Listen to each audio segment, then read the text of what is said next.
전 두 아이를 키우며 평범하게 살아가는 주부입니다. 시댁과 멀지 않은 곳에 살지만 그전엔 어떤 사건이 있어서 남편과 시아버지가 연을 끊은 상태였죠. 그런 시아버지에게 모두 모이라는 연락이 와서 우리 부부와 남편의 남매들이 시댁의 식탁에 둘러앉아 있었어요. 그런데 상다리가 휘청거릴 만큼 푸짐한 상차림 한가운데서 시아버님이 젓가락을 내려놓으시더니 무표정하게 말씀하셨죠. 나 윤자 씨와 재혼할 생각이다. 순간 숟가락을 든 손이 허공에서 얼어붙었습니다.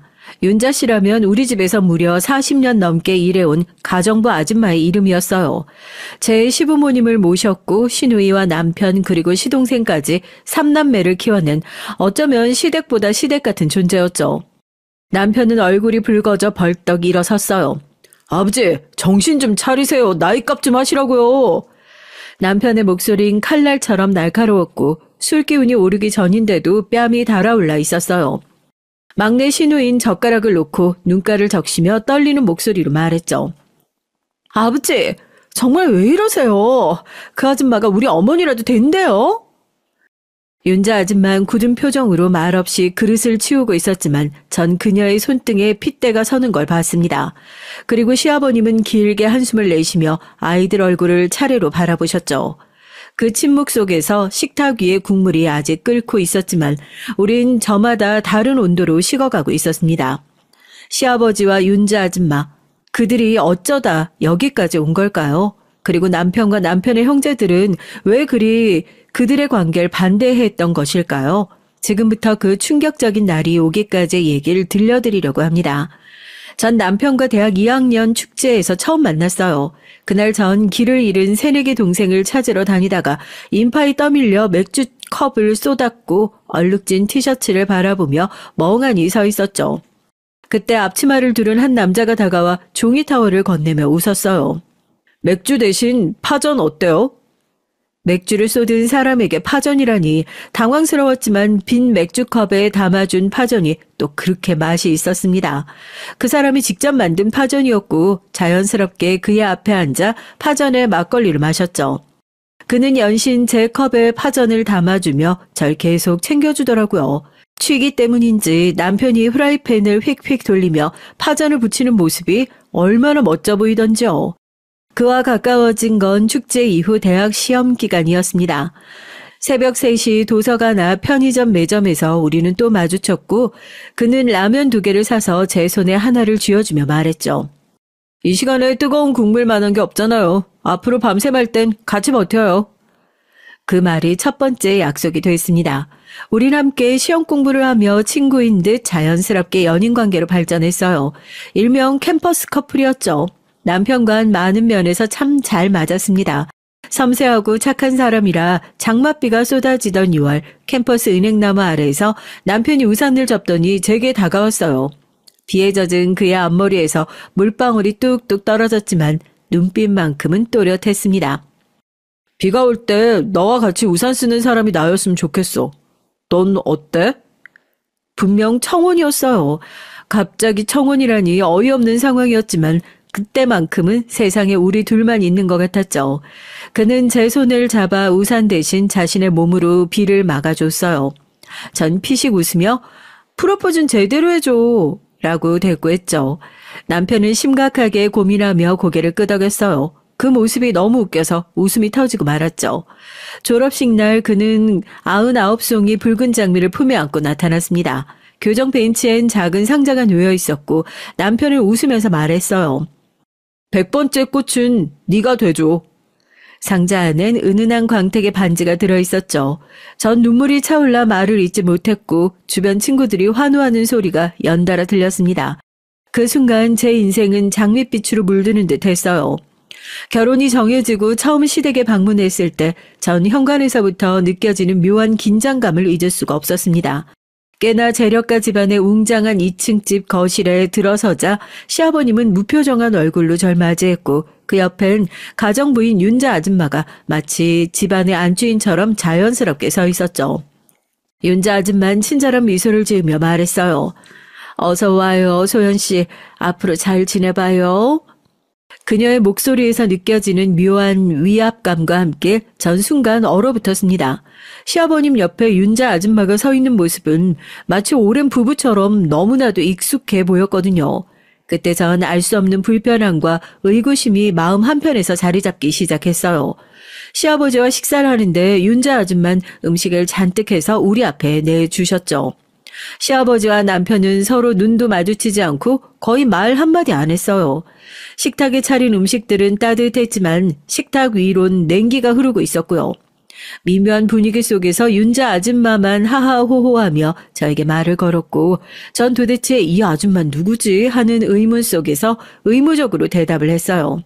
그냥 가정부라기엔 같이 식사를 하고 저희 부모님이나 직업 같은 걸 물어보고 하는 것이 마치 시어머니 같이 느껴졌거든요. 말 없던 시아버지는 식사가 다 끝난 후 낮은 목소리로 의미심장하게 말씀하셨습니다. 우리 집에 부족한 게 많지만 와줄 수 있겠나? 전 겸손의 표현이라고 생각하며 밝게 웃었어요. 사실 그 웅장하고 거대한 2층 집엔 뭐 하나 부족한 게 없어 보였거든요. 하지만 훗날 깨달았죠. 시아버님은 물질이 아닌 다른 무언가의 결핍을 말하고 계셨다는 걸요. 남편은 어머니가 일찍 돌아가셔서 늘 가정의 빈자리를 느끼며 자랐어요. 그래서인지 남편은 가정이라는 단어 자체를 누구보다 소중히 여기며 우리 가족에게도 각별한 애정을 쏟아부었죠. 남편은 아이들과 함께 보내는 주말을 철저하게 지켰고 가정 행사를 준비할 때마다 가장 신나서 움직였습니다. 가끔은 그런 남편을 보며 전 마음 한구석이 짠해지기도 했어요. 아마도 그 어린 시절 자신이 받지 못했던 가정의 따뜻함을 우리 가족에게서 얻으려고 했던 것 같아요. 하지만 이상하게도 시아버지와 남편 사이엔 늘 차가운 벽이 있었습니다. 두 사람은 마주 앉아도 제대로 된 대화 한 번 하지 않았고 늘 서로를 피해 돌아가는 느낌이었어요. 가끔 가족 모임이 있으면 남편은 일부러 시아버지 옆자리만은 피해 앉으려고 했고 시아버지 역시 남편의 얼굴을 정면으로 바라보지 않았죠. 이 이상한 관계가 전 늘 불편했지만 그 이유를 물어볼 용기가 없었습니다. 처음엔 그 이유를 몰랐지만 시간이 흐르면서 조금씩 깨닫게 됐죠. 남편과 시아버지 사이의 긴장된 관계 중심엔 늘 그 가정부 아줌마 윤자 씨가 있었던 거예요. 윤자 씨가 시아버지의 옆에서 자연스럽게 어머니의 역할을 대신하는 모습을 보면서 남편은 견딜 수 없는 불편함을 느꼈던 것 같아요. 남편은 윤자 씨를 지나치게 의지하고 친근하게 대하는 시아버지의 태도를 이해하지 못했고 그에 대한 반발심이 점점 자라나 두 사람의 관계를 더욱 멀어지게 했던 것입니다. 어느 날 밤 남편은 제게 술 기운을 빌려 이런 말을 하기도 했어요. 소연아, 난 그 여자가 싫어. 어릴 적부터 우리 집에서 저 여자가 너무 당연하게 우리 엄마 자리를 차지하는 게 싫었어. 아버지가 저 여자를 볼 때마다 마치 엄마를 대신 보듯이 대하는 모습이 정말 이해가 안 갔어. 그 순간 전 남편의 마음속에 얼마나 깊고도 오래된 상처가 자리 잡고 있었는지 처음으로 느꼈습니다. 그리고 시아버지와의 관계가 얼마나 복잡하고 아픈 사연을 품고 있는지도요. 결혼식 다음 날 시댁에서 첫 아침을 맞았어요. 전날의 긴장과 피곤함이 채 가시기도 전에 전 일찍 일어나서 부엌으로 내려갔죠. 그런데 부엌엔 이미 윤자 아줌마가 분주히 움직이며 아침 식사를 준비하고 있었어요. 어머, 벌써 일어났어요? 피곤할 텐데 더 쉬지 않고요. 윤자 아줌마는 다정한 말투로 제게 말을 걸었지만 어쩐지 그 목소리에서 묘한 날카로움이 느껴졌습니다. 그녀는 곧바로 제게 앞치마를 내밀며 자연스럽게 말했어요. 앞으로 내가 집안일이나 여러 가지 알려줄 테니까 하나씩 배워가요. 소연 씨가 편하게 잘 지낼 수 있도록 도와줄게요. 전 순간 그녀의 지나친 친절에 어리둥절했지만 고맙다고 인사를 건넸죠. 윤자 아줌마는 곧바로 제게 집안의 규칙과 생활 습관을 설명하기 시작했습니다. 그녀는 식탁 세팅부터 집안 청소 방식까지 아주 작은 것까지도 철저히 자신의 방식을 따라야 한다고 강조했어요. 우리 집안은 겉모습도 중요하지만 안에서부터 제대로 된 질서가 있어야 돼요. 처음엔 어려울 수 있지만 금방 익숙해질 겁니다. 처음엔 그녀의 말을 따르려고 노력했지만 시간이 흐를수록 전 숨이 막혀오기 시작했습니다. 윤자 아줌마는 마치 시댁의 주인처럼 제 옷차림부터 행동 하나하나까지 간섭하기 시작했어요. 소연 씨 시댁에선 그렇게 편한 옷 입고 다니는 거 아니에요. 우리 집은 체면이 있는 집이에요. 그리고 남편 옆에 서 있을 땐 옷차림 더 신경 써야 해요. 보기 좋게 꾸미고 다니세요. 남자들은 밖에서 다른 여자들 보는 눈이 있어요. 소연 씨가 늘 신경 쓰지 않으면 결국 남편 마음이 멀어지게 되는 거예요. 그녀의 말투는 부드러웠지만 제 가슴을 찌르는 듯 날이 숨어 있었습니다. 전 순간 머릿속이 멍해졌고 말 한마디 제대로 하지 못한 채 굳어 있었죠. 속으로 든 생각이 시어머니도 아닌데 왜 저렇게까지 말씀하시지 였어요. 윤자 아줌만 제가 그런 생각을 한다는 걸 눈치챈 모양이었습니다. 왜? 내가 틀린 말을 했어요? 시댁 어른 말은 새겨듣는 게 좋을 거예요. 앞으로 집안에서 편하게 살고 싶으면 말이죠. 그녀의 차가운 눈빛이 제 온몸을 훑는 것 같았습니다. 시댁 어른이라니 아무리 자기가 이 집에 오래 있었다고 해도 절 아랫사람으로 대하는 듯한 태도는 아니지 않나요? 하지만 일단 이 집안에 처음 온 며느리 입장인 전 점점 그녀의 눈치를 보며 움직이기 시작했고 시댁에 머무르는 시간이 늘어날수록 몸과 마음이 지쳐갔습니다. 그녀가 진짜 집안의 어른인 양 행동하는 모습이 절 더욱 괴롭게 했던 거죠. 그렇게 제 결혼 생활은 처음부터 윤자 아줌마의 그림자에 짓눌리기 시작했어요. 결혼 후 몇 주가 지난 어느 날이었습니다. 시댁에 며칠 묵게 되면서 전 가져온 옷가지들을 남편의 서랍장과 옷장에 넣어두고 잠시 방을 비웠어요. 조금 뒤 방으로 돌아오니까 윤자 아줌마가 제 옷장 앞에서 제 옷들을 꺼내보며 하나하나 살펴보고 있었죠. 아줌마, 지금 뭐 하시는 거예요? 제가 당황스러워서 얼른 다가가 옷들을 빼앗으려 했지만 그녀는 오히려 제게 옷을 흔들며 차갑게 말했습니다. 며느리가 이렇게 야한 옷들 입고 다니면 곤란해요. 소연 씨, 우리 집안은 체면이 있는 집이에요. 밖에 나가서 다른 사람들이 우리 집을 어떻게 보겠어요? 야한 옷이라니, 말씀이 너무 심하신 거 아닌가요? 실제로 그렇게 야한 옷도 아니었고 그냥 평범한 티셔츠였어요. 도대체 어느 부분을 야하다고 느낀 건지 어이가 없었죠.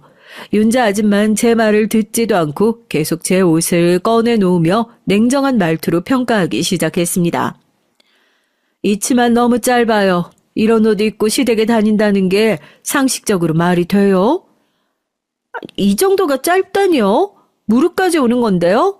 그리고 전 편하게 입으려고 가져온 거예요. 남들 보라고 입는 게 아니잖아요. 편하게? 시댁이 무슨 휴양지라도 되는 줄 알아요? 소연 씨가 우리 집안에 시집을 온 이상 좀 더 신중하게 행동하는 게 좋아요. 그녀의 목소리는 도도한 척 점점 더 날카로워졌습니다. 제가 옷을 다시 뺏으려 하자 그냥 갑자기 속옷까지 꺼내 보이며 말을 이었습니다. 며느리가 이런 화려한 속옷을 입고 다닌다니 참 어이가 없네요. 그 순간 전 더 이상 참을 수가 없어서 언성을 높였죠. 속옷까지 뒤지는 건 도가 지나친 거 아닌가요? 아줌마가 무슨 자격으로 제 사생활을 이렇게 간섭하시는 거예요? 윤자 아줌마 눈을 치켜뜨며 더 날카롭게 맞받아 쳤습니다. 아줌마라니?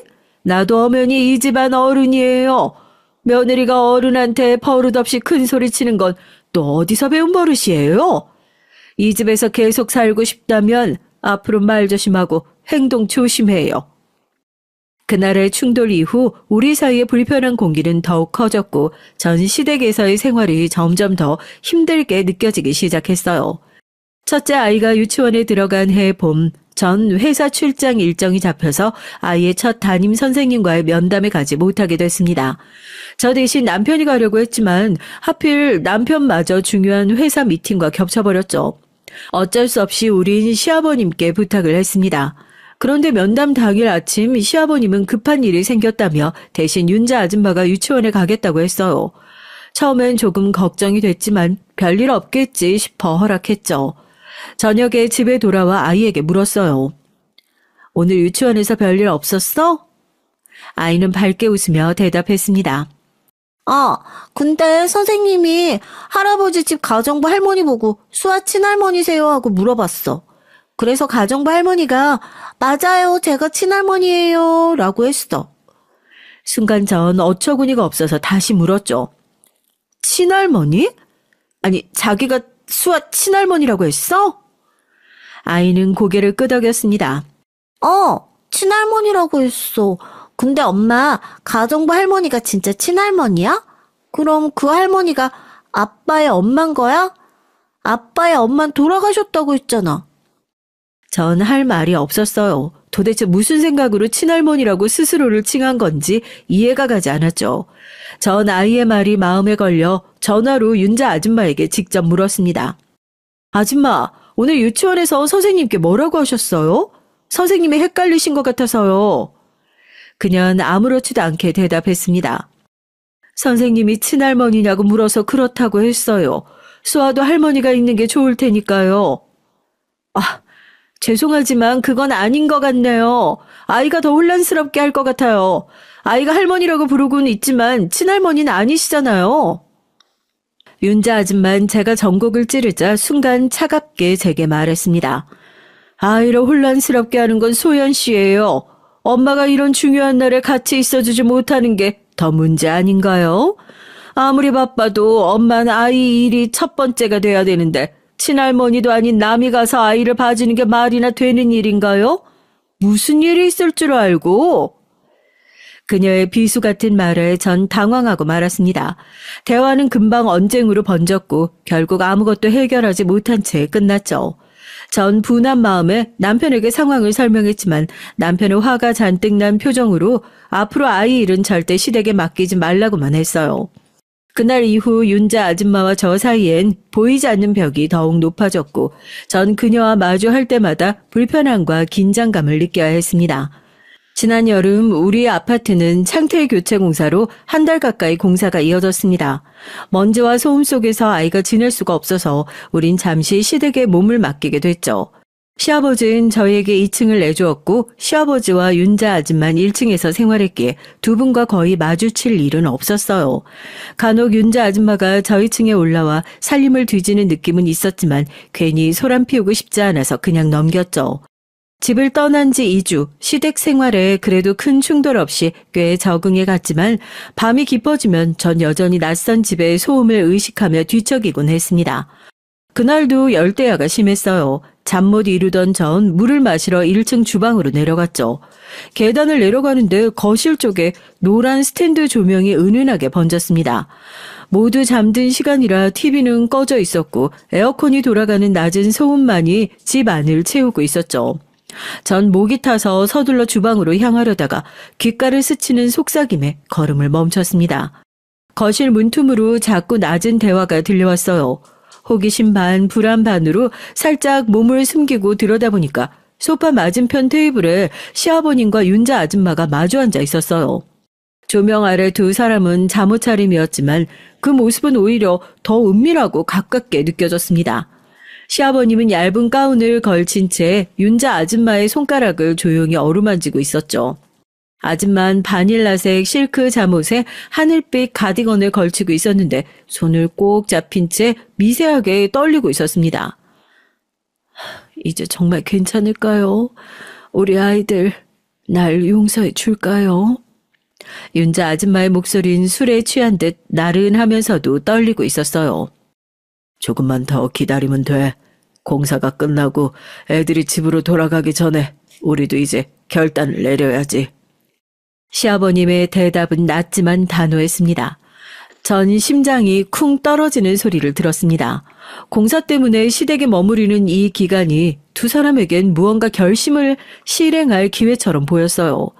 시아버님은 자리에서 일어나 윤자 아줌마의 옆으로 몸을 붙였습니다. 무릎이 닿자 윤자 아줌마가 짧게 숨을 삼켰지만 고개를 숙인 채 손을 더 꽉 잡았죠. 시아버님은 다른 손으로 그녀의 뺨을 조심스럽게 쓰다듬으며 속삭였습니다. 40년을 버텼어. 난 더는 숨고 싶지 않아.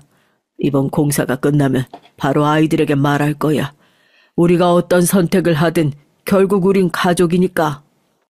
그 말에 윤자 아줌마의 눈가가 젖어 눈물이 흘러내렸고 작게 흐느끼며 고개를 끄덕였습니다. 바로 그때 시아버님은 작은 벨벳 상자를 꺼냈어요. 조명 아래 반지는 금빛으로 반짝였죠. 이 반지 기억하지? 당신이 떠난 날 내게 돌려줬던 거. 이제 다시 당신 손에 돌아와야 돼.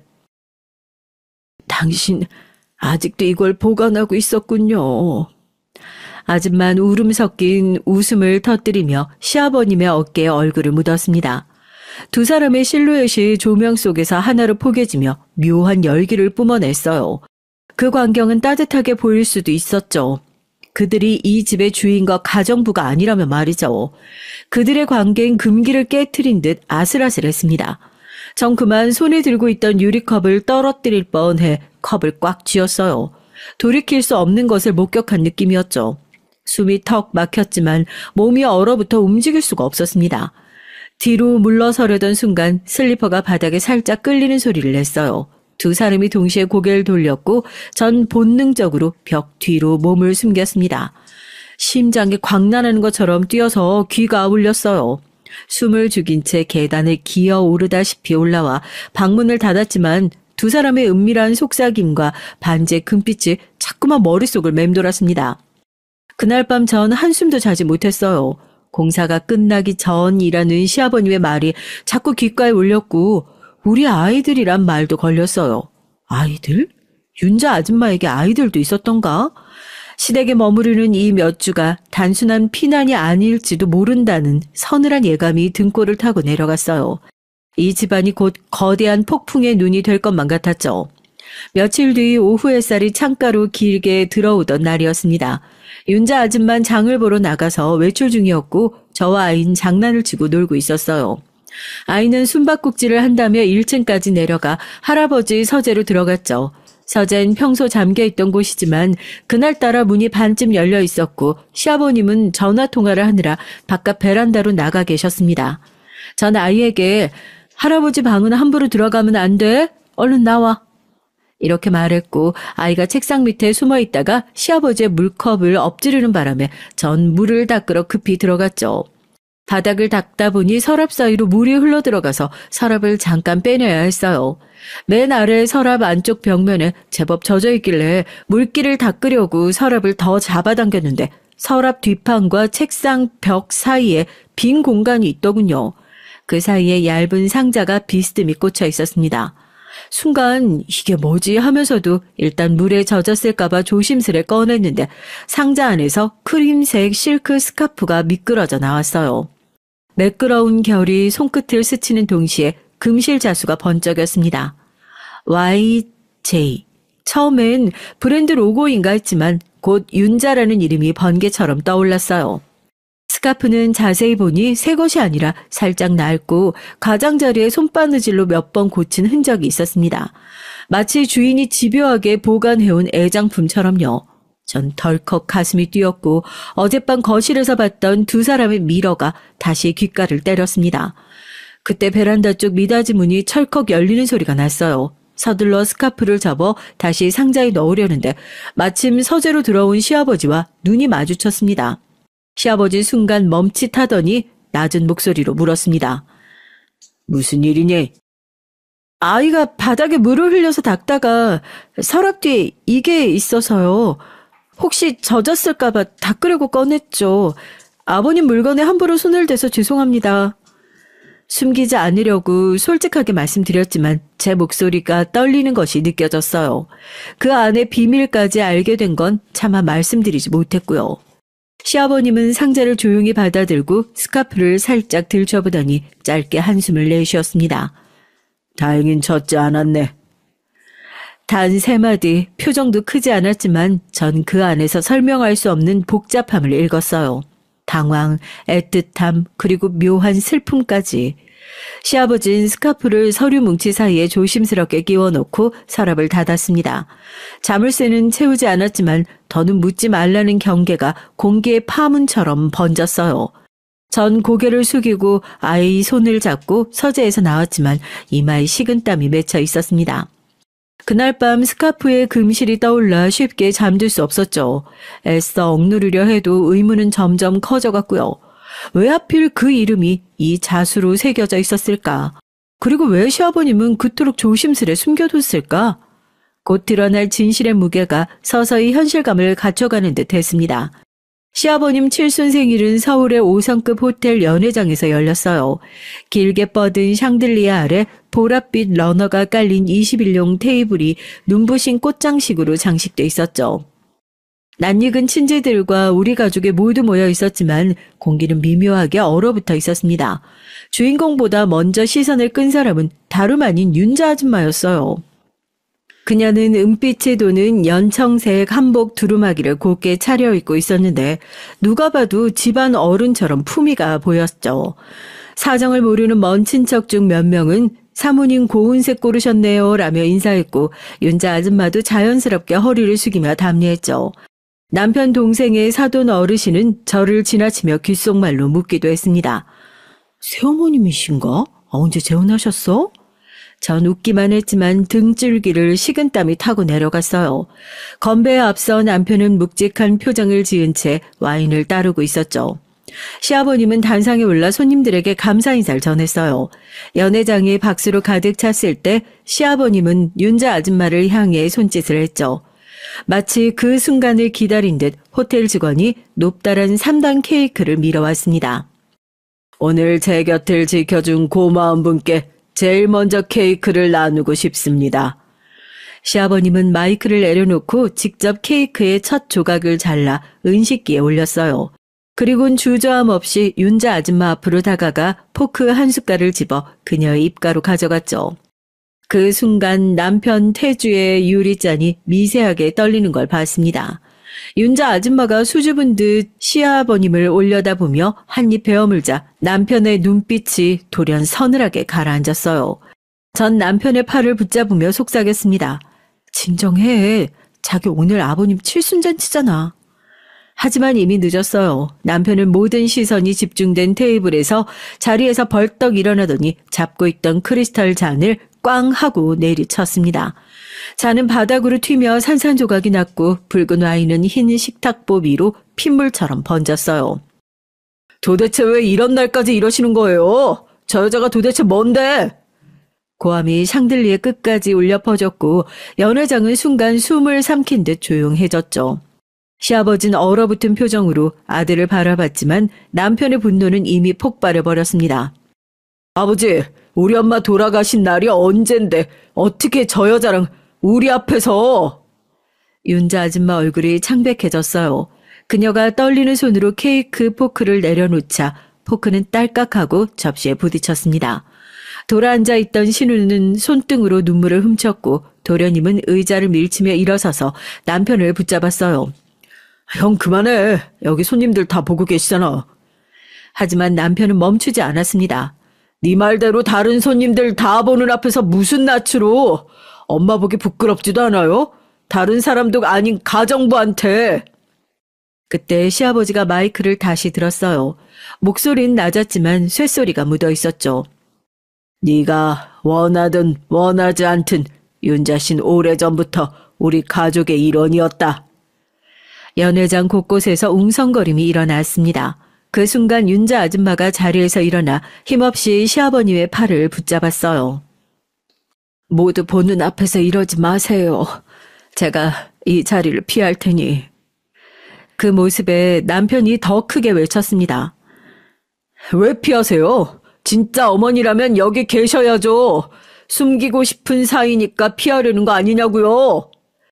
크리스탈 잔에 잔해를 치우던 호텔 매니저가 급히 다가와 고객님 안전을 위해 잠시 진정하시죠 라고 말했지만 남편은 매니저 손목을 뿌리쳤어요. 유리 조각이 깔린 바닥에 와인이 번져 고급 카펫을 붉게 물들였고 전 식탁포를 움켜쥔 채 떨리는 목소리로 남편을 불렀습니다. 자기야 제발. 그때 어린 아들이 놀라서 엉엉 울었고 시아버님은 눈을 감고 숨을 길게 토해내더니 윤자 아줌마에게 케이크 접시를 건넨 채 조용히 말했습니다. 죄 지은 것 없으니 고개 들어. 윤자 아줌마는 눈물을 삼킨 채 접시를 내려놨고 시아버님은 사람들을 향해 고개를 숙였습니다. 저희 가족들이 일로 즐거운 식사 자리를 망치게 되어 죄송합니다.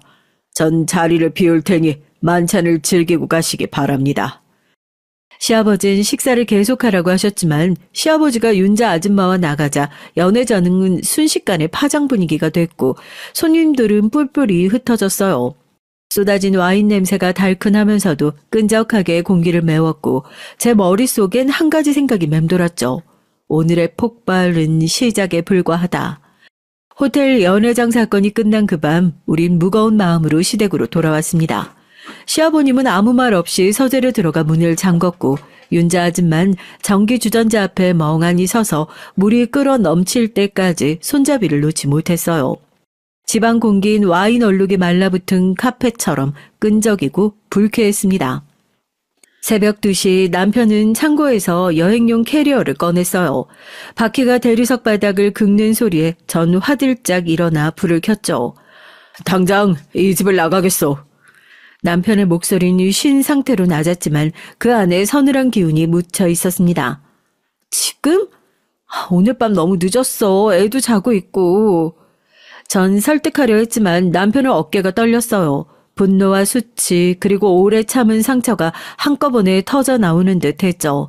남편은 옷장을 열어 셔츠를 서둘러 접으며 계속 말했습니다. 너도 알지? 엄마가 위암 진단받고 투병하던 마지막 해에도 저 여자는 이 집에 있었어.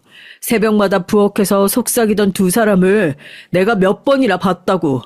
그때 11살짜리였지만 다 느꼈어. 아버지가 엄마 대신에 저 여자한테 기대고 있다는 걸. 전 처음 듣는 얘기였어요. 남편은 옷더미를 캐리어에 밀어 넣으며 어린 시절 기억을 토해냈습니다. 엄마가 병원에서 항암 치료받을 때 저 여자가 병실까지 따라왔어. 간호사에게 가족이라고 보호자라고 하면서 엄만 링거 꽂은 손으로 그걸 막으려고 했지만 힘이 없었어. 결국 엄만 침대 커튼 뒤에서 우는 걸 3번이나 봤어. 그런데 아버진 엄마 손 한 번 잡아주지 않았어. 그는 주먹으로 캐리어 뚜껑을 내리쳤어요. 난 그날부터 아버지를 존경할 수 없었고 저 여자도 용서할 수가 없었어. 그때 2층 현관문이 열리며 시아버님이 나타났죠. 잠옷 차림의 그는 퀭한 눈으로 아들을 바라봤습니다. 짐은 내일 아침에 차근차근 싸거라. 밤중에 뭐 하는 게냐? 말투는 담담했지만 실은 포기와 체념이 배어 있었어요. 남편은 숨을 들이켰다가 갈라진 목소리로 분노를 삼키며 말했습니다. 더 이상 못 참겠어요. 아버지가 저 여자를 집에서 내보내지 않으면 절연하겠습니다. 시아버님은 한 걸음 때려다 말고 등을 돌렸죠. 복도 끝 어둠 속으로 사라지는 그의 뒷모습은 깊은 그림자 한 줄기 같았어요. 대답 없는 침묵이 현관까지 퍼졌죠. 집안은 싸늘한 냉기만 맴돌았습니다. 윤자 아줌만 방문 뒤에서 조용히 울었고 전 무거운 분위기에 뒤척이다 새벽 5시가 돼서야 잠이 들었습니다. 아침 햇살이 커튼 사이로 스며들며 거실엔 캐리어 2개와 짐가방이 나란히 서 있었어요. 남편은 현관문을 나서며 마지막으로 서재 문을 바라봤지만 끝내 열리지 않는 문 앞에 고개를 끄덕였습니다. 마치 오래된 굳은 살을 도려내듯 차갑게. 그때 전 알아차렸어요. 이 집을 가로지르는 균열은 단순한 갈등이 아니라 어머니의 죽음과 뒤에 얽힌 배신감을 먹고 자란 깊은 심연이라는 걸. 남편과 저희 가족이 시댁을 떠난 지 제법 시간이 지난 뒤 시아버지는 단호한 어조로 가족 단톡방에 메시지를 올렸습니다. 이번 토요일 7시 모두 집으로 오거라. 끝까지 듣고 판단해라. 우리와 남편의 세 남매는 예정된 시간보다 일찍 시댁에 도착해 얼음장처럼 앉아 있었죠. 윤자 아줌만 상다리가 휘청거릴 만큼 푸짐하게 상차림을 하셨더라고요. 다들 말 한마디 없이 먹는 둥 마는 둥 하는 한가운데서 시아버님이 젓가락을 내려놓으시더니 무표정하게 말씀을 하셨습니다. 나 윤자 씨와 결혼할 생각이다. 순간 숟가락을 든 손이 허공에서 얼어붙었어요. 남편은 얼굴이 붉어져 벌떡 일어섰죠. 아버지, 정신 좀 차리세요. 나이값 좀 하시라고요. 남편의 목소리는 칼날처럼 날카로웠고 술기운이 오르기 전인데도 뺨이 달아올라 있었습니다. 막내 시누인 젓가락을 놓고 눈가를 적시며 떨리는 목소리로 말했어요. 아버지, 정말 왜 이러세요? 그 아줌마가 우리 어머니라도 된대요? 윤자 아줌만 굳은 표정으로 말없이 그릇을 치우고 있었지만 전 그녀의 손등에 핏대가 서는 걸 봤어요. 그리고 시아버님은 길게 한숨을 내쉬며 우리의 얼굴을 차례로 바라보셨죠. 그 침묵 속에서 식탁 위에 국물이 아직 끓고 있었지만 우리는 저마다 다른 온도로 식어가고 있었습니다. 자리에서 일어나신 시아버지는 먼지가 내려앉은 검은 가죽 앨범과 얇은 봉투를 들고 나타났습니다. 시아버지는 숨을 한번 길게 고른 뒤 앨범 첫 장을 넘겼어요. 흑백 사진 속 젊은 시아버님과 윤자 아줌마가 소박한 성당 앞에서 손을 맞잡고 서 있었죠. 하지만 다음 장은 정식 혼인신고 증명서 대신 낯선 여자의 웨딩드레스 사진이 들어있었습니다. 이제 진실을 말해야겠구나. 시아버님의 음성이 파도처럼 떨렸어요. 윤자 씨가 사실은 너희 친엄마다. 그리고 사진 속 웨딩드레스를 입은 너희가 엄마라고 알고 있던 여자인 경화는 너희들 할아버지가 내세운 정략 결혼 상대였지. 순간 공기가 얼어붙었고 남편의 얼굴이 석회처럼 새하얘졌어요. 신우인 손끝을 뜯으며 숨죽인 울음을 삼켰고 도련님은 주먹을 꽉 쥔 채 무릎 위에 놓고 떨림을 참았습니다. 너희 할아버진 기업 합병을 위해 경화와의 결혼을 강요했다. 난 이미 윤자와 신부님 앞에서 우리들끼리 결혼식까지 마쳤지만 끝내 호적엔 올리지 못했어. 너희들도 이미 태어난 상황이었지만 너희 할아버지가 아이들을 경화의 아이들로 자라게 하지 않으면 모두 내치겠다고 하셨어. 윤자는 자기 아이들을 핏줄에게 버림받게 하고 싶지 않다면서 자기 자식들을 다른 여자 자식으로 키우는 가시밭길을 선택했던 거란다. 말도 안 돼. 그딴 말을 믿으라는 거예요? 엄마가 돌아가셨다고 그렇게 말을 꾸미자고 저 윤자 아줌마가 그러던가요? 남편은 시아버지의 말을 거부하며 분노했어요. 그러자 시아버지는 봉투에서 노트 한 장을 꺼내 떨리는 손으로 펼쳤습니다. 낡은 만년필 잉크가 번진 글자가 보이더군요. 그동안 억지로 내 남편으로 사느라 고생했어요. 우린 서류로만 부부였지만 그래도 각자의 의무에 충실했죠. 전 아이들을 제 아이처럼 키웠고 당신도 저희 집에 잘 해줬어요. 하지만 언제까지 이렇게 살 수 없어요. 아이들이 대학교에 들어가면 우린 이혼하고 각자 원하던 길을 찾아요. 경화 드림. 그년 우리가 사랑이 아니라는 걸 알고 있었고 곧 각자의 길을 가자고 했어. 하지만 그 약속을 실행하기 전에 경화가 암을 앓기 시작했고 모든 게 엉망이 됐지. 남편은 편지를 보다가 털썩 주저앉았습니다. 시아버지는 눈을 감고 말을 이었어요.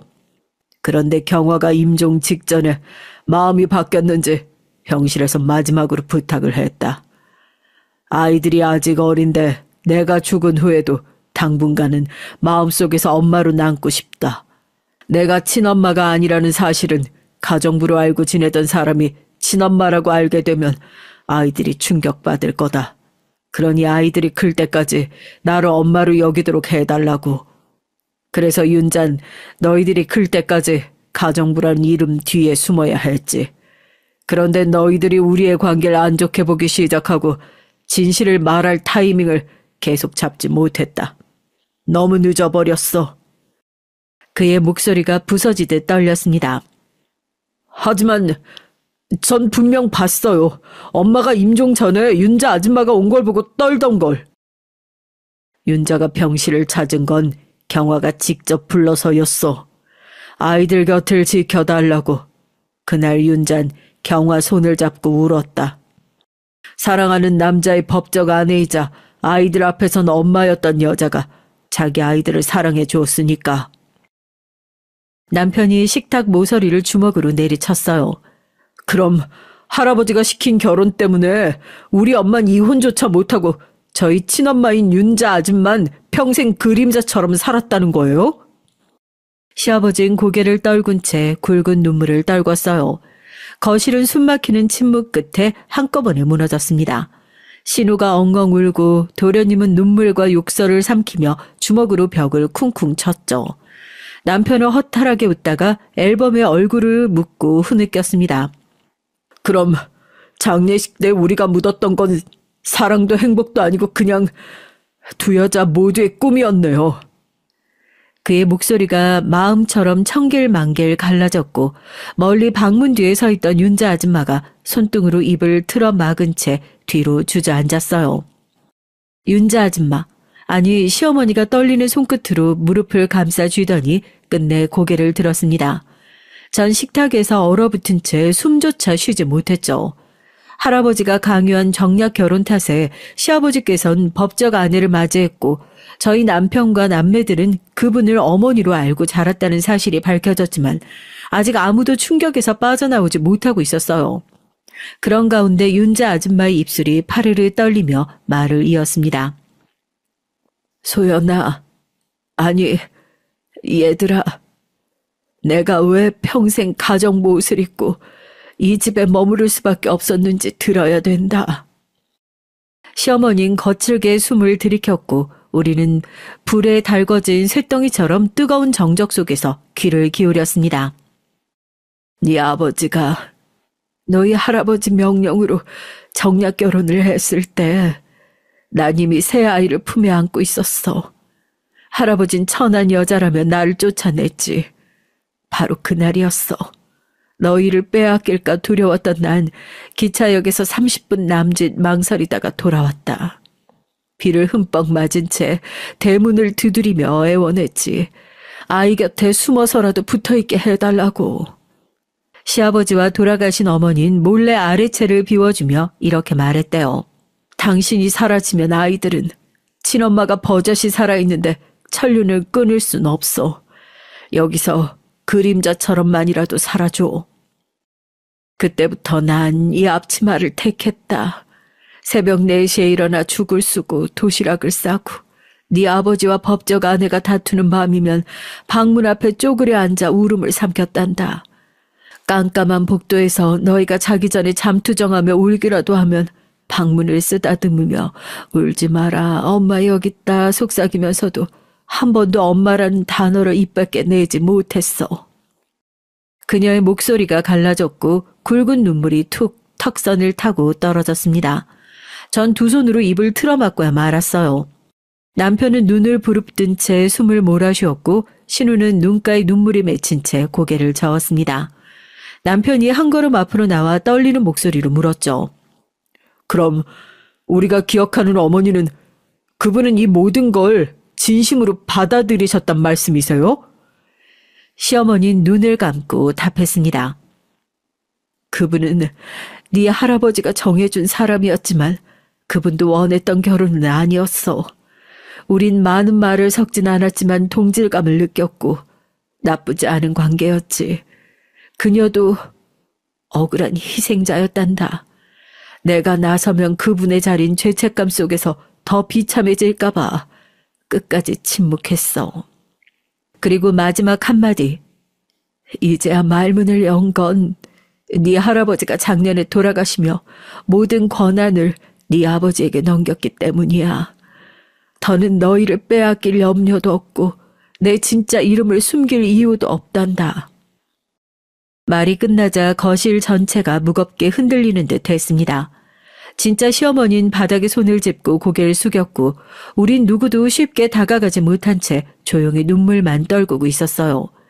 남편과 두 남매는 충격과 분노 그리고 혼란 속에 말이 없다가 생각을 정리하고 오겠다며 셋이서 집을 나갔습니다.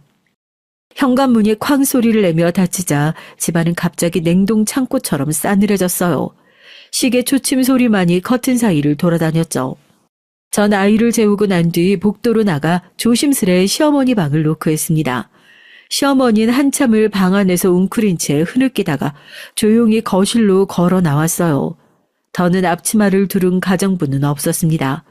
그저 눈물로 얼룩진 얼굴로 제 앞에 서 있었죠. 그녀는 두 손으로 얼굴을 가렸다가 눈가를 훔치며 저를 바라봤습니다. 내가 너에게 매정하게 굴었던 건 다른 친척들 눈밖에 날까봐 그랬단다. 내 시아버지는 한 번도 날 사람으로 본 적이 없었어. 시아버지뿐 아니라 사촌, 종형제들이 언제든 흠집을 잡으려 했지. 너희까지 그들의 미움을 받게 둘 수 없었다. 그래서 가정부라는 갑옷 뒤에 숨어 시댁 예절부터 옷차림 같은 사소한 것까지 하나하나 잔소리를 했지. 더 엄하게 굴고 더 단정하도록 다그쳤다. 그동안 스트레스 받았지? 미안하다, 소연아. 방 안에 불도 켜지지 않은 채 달빛만이 희미하게 내려앉아 있었어요. 손주를 하원하러 갔을 그때에도 친할머니냐고 선생이 물어보는데 나도 모르게 그렇다고 대답해버렸어. 친손주인데 손주라 부르지 못해 너무 속상한 나머지 그런 실수를 했다. 소연아, 나를 용서할 수 있겠니? 목소리는 모래알처럼 부서졌습니다. 눈물이 차올라 전 고개를 끄덕였어요. 어머니, 이제라도 알게 돼서 다행이에요.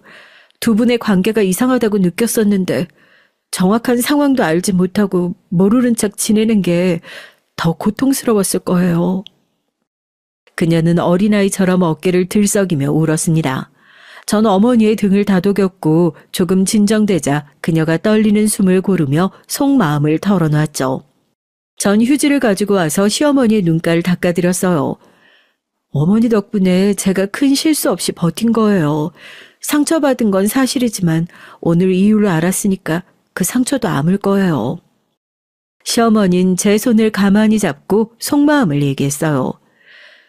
사실 큰아들이 이런 훌륭한 며느리를 데리고 와서 정말 기뻤단다. 그 말을 늘 하고 싶었어.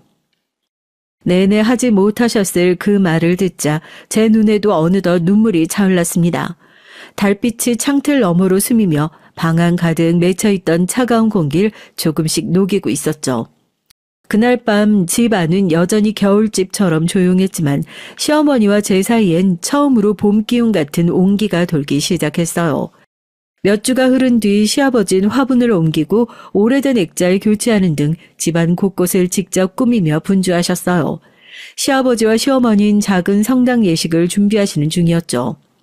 남편은 여전히 두 분의 결혼식에 갈 마음을 정하지 못했지만 새벽마다 몰래 차를 몰고 와 현관 앞에 연보랏빛 프리지아 꽃다발을 놓고 갔죠. 시어머니는 그것을 못 본 척 말려 책갈피에 끼워두곤 했습니다. 말라버린 꽃잎 위로 먼지가 내려앉을 때마다 그녀의 어깨가 조용히 떨리곤 했어요.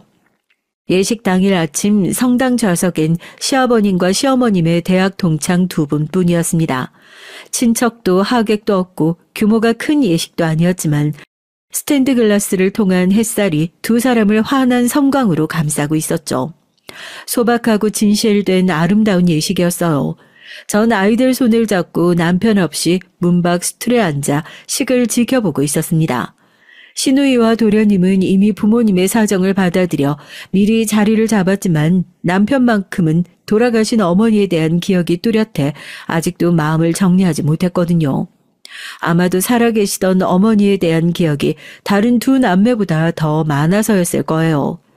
남편의 심정은 이해했지만 그래도 시부모님은 내심 큰아들이 본인들의 사랑을 축하해 주시길 기대하셨어요.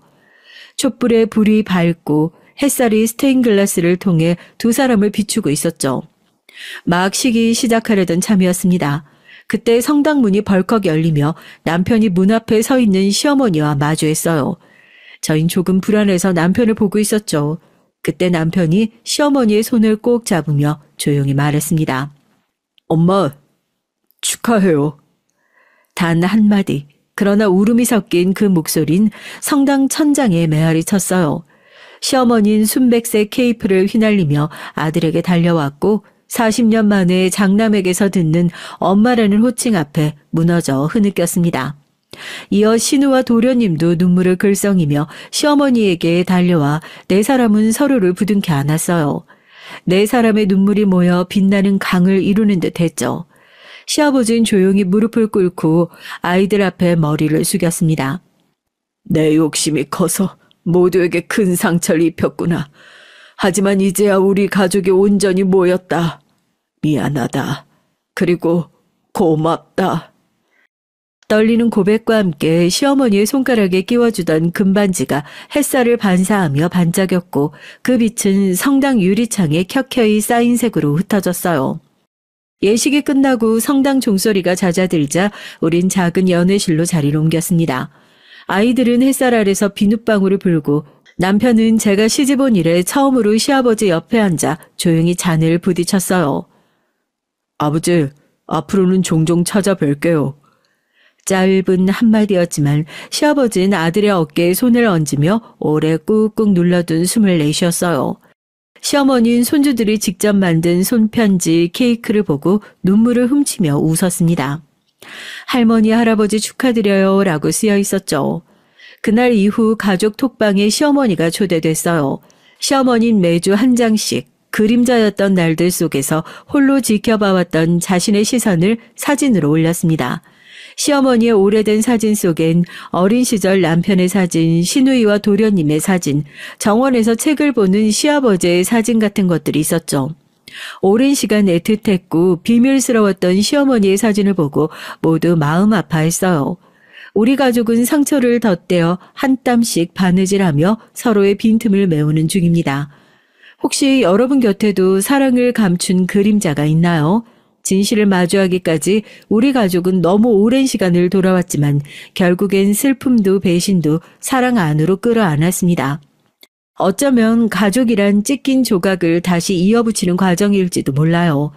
오늘이 우리 얘기에 따사로운 봄과 닮아있길 마음 깊이 기도할게요.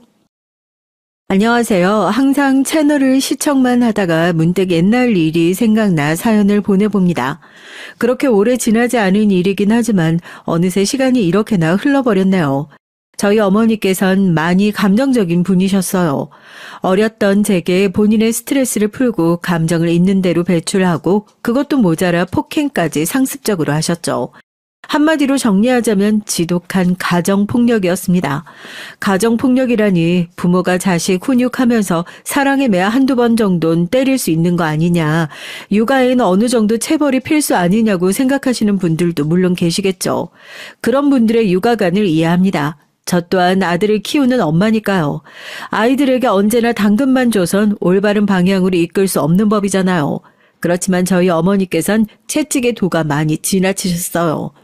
저희 어머니가 처음부터 그런 식으로 절 학대하신 건 아니었습니다. 전 아주 평범하고 화목한 가정에서 외동딸로 태어났어요.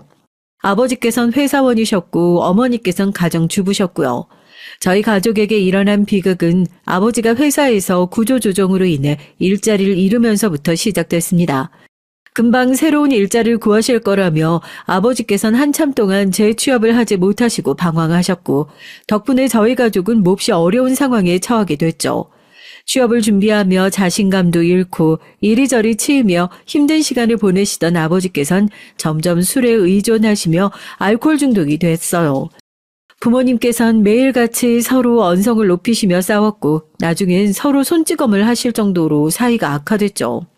설상가상으로 아버지께선 제가 13살 때 간암 말기 판정을 받고 병원에 입원하시게 됐어요. 하루 종일 술만 드시던 분이니 이상할 것도 없는 일이었습니다. 병원에 입원하신 아버지 대신 어머니께서 밖에 나가 돈을 벌어오시기 시작했어요. 어머니께선 잡다한 일을 다 하셨던 것 같아요.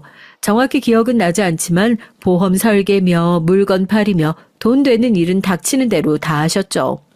그런 과정에서 어머니께서는 스트레스를 많이 받으셨어요. 집에서 살림하던 주부가 하루아침에 가장이 되어 병으로 쓰러진 남편과 어린아이의 생계를 책임져야 하는데 당연히 심적인 부담이 많이 심했겠죠. 어머니께서는 언제나 그런 스트레스를 어린 제게 푸셨습니다. 어머니는 항상 별것도 아닌 일로 제게 손찌검을 하셨어요.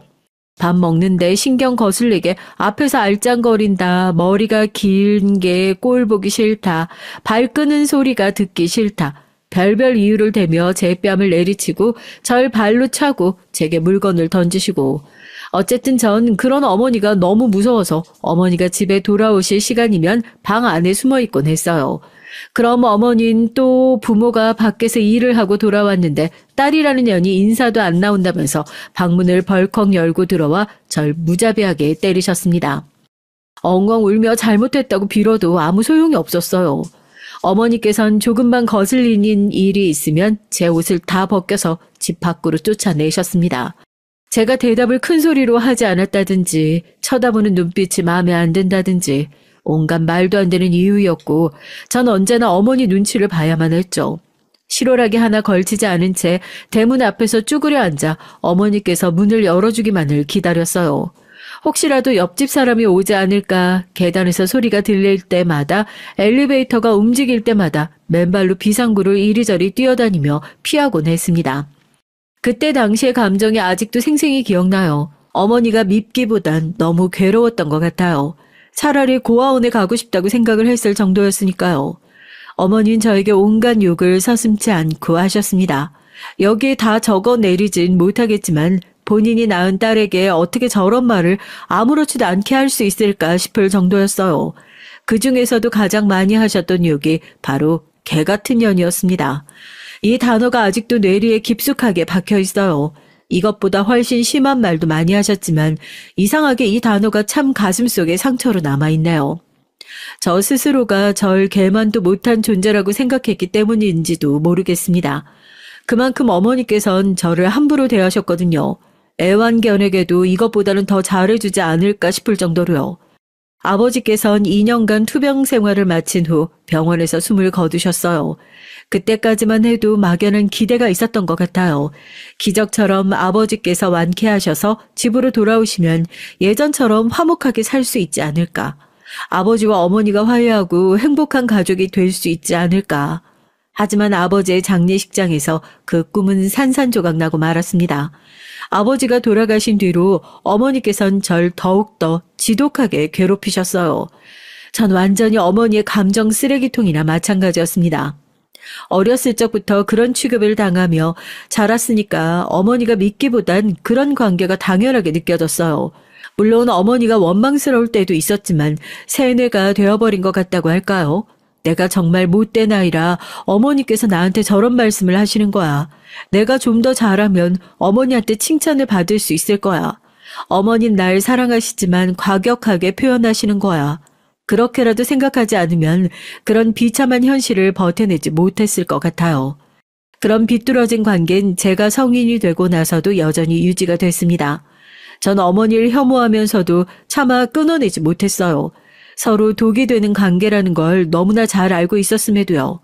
어머니께선 여전히 절 어린아이처럼 통제하고 구속하려고 하셨고 본인의 모든 행동을 정당화시키며 절 이상한 사람 취급하셨습니다. 다른 집 부모와 자식들도 다 이렇게 산다. 네가 예민한 거다. 자식은 당연히 부모 말을 잘 따라야 하는 거다. 물론 자식이 부모 말을 잘 따라야 하는 건 맞는 말이죠. 하지만 어떻게 자식이 매사에 부모 말에 무조건적으로 복종을 할 수가 있겠습니까? 상습적으로 제 뺨을 내리치고 발로 차고 개만도 못한 취급을 하는 어머니 밑에서 어떤 존경심을 가질 수 있었겠어요. 어머니는 항상 내가 널 어떻게 키웠는데 너 때문에 내 인생이 이렇게 됐다는 말을 달고 사셨습니다. 전 항상 그런 말을 들으며 그럼 그냥 낳지 말지 그랬냐는 대답이 목 끝까지 차올랐지만 차마 내뱉진 못했어요. 그래도 어머니께서 저 하나만 바라보며 사셨다는 말은 어느 정도 진실이었거든요. 실제로 절 먹여 살리기 위해 온갖 일을 하시며 젊은 시절을 다 보내셨으니까요. 그런 어머니께 저도 나름대로 책임감을 느끼고 있었고 자식으로 해야 할 도리는 다 할 생각이었습니다. 대학에 가지 않고 바로 취업할 생각이었지만 생각보다 고졸이 일할 수 있는 곳은 많지 않았어요. 2년제 전문대를 나와 작은 규모의 IT 회사에 취업을 했고 돈을 벌기 시작했어요. 그러면서 제 인생에 대해 회의감이 많이 들었던 것 같아요. 인생에 아무런 낙이 없었거든요.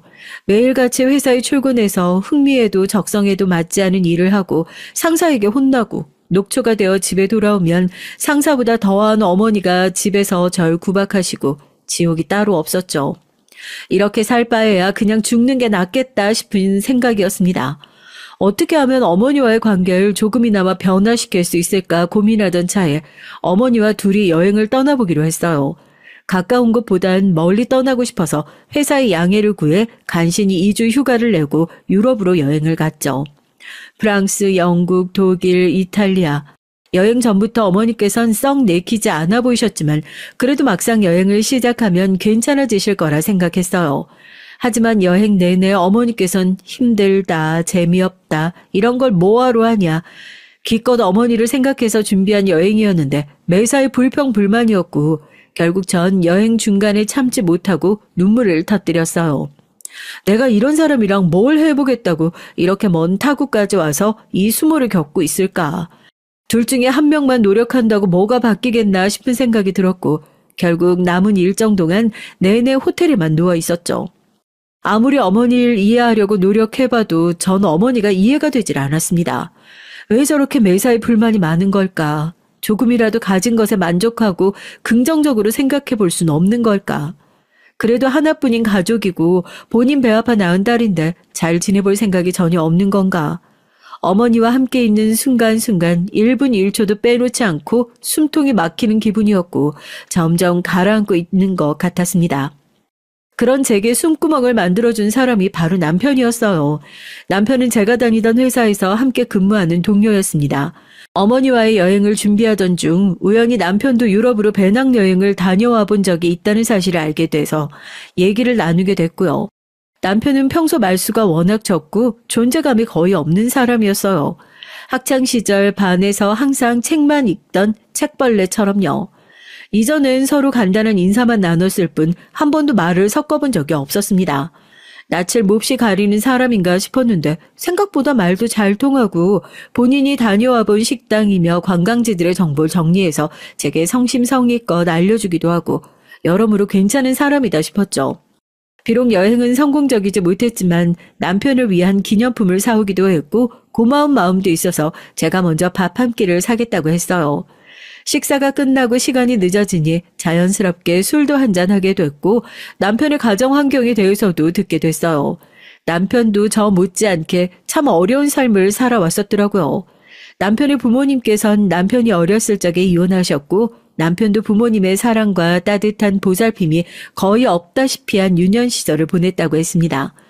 이혼 후 어머니와 둘이서 함께 살게 됐는데 남편의 어머니는 남편에게 관심도 없고 거의 방치하다시피 아이를 키웠다고 해요. 그러다가 새로운 남자를 만나 재혼을 하게 되면서 남편을 외할머니에게 맡겼고 외할머니는 몹시 몸이 불편하신 분이었다고 해요. 사실상 본인 몸 하나 제대로 건사하기도 힘들 정도였다고요.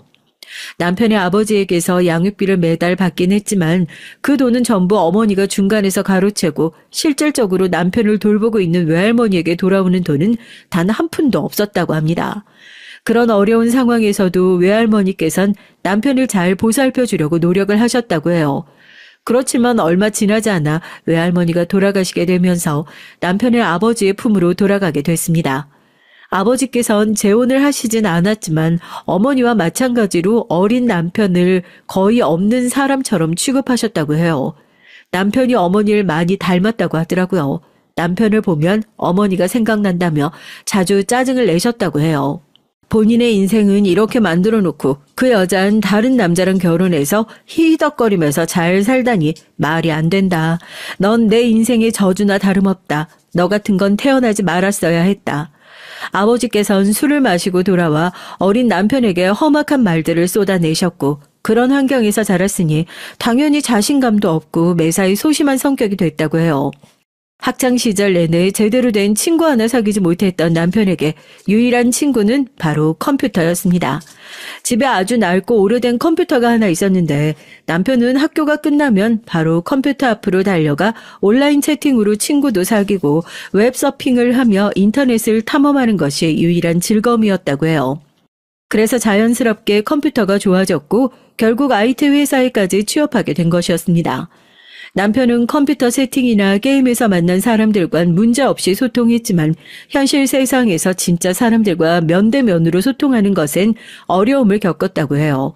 유럽으로 여행을 떠났던 것도 그런 본인의 모습을 바꾸기 위해서 큰맘 먹고 도전했던 것이라고 하더라고요. 매사에 너무 자신감이 없고 낯선 사람들 앞에선 기가 죽는 본인의 모습을 바꾸고 싶었다고 합니다.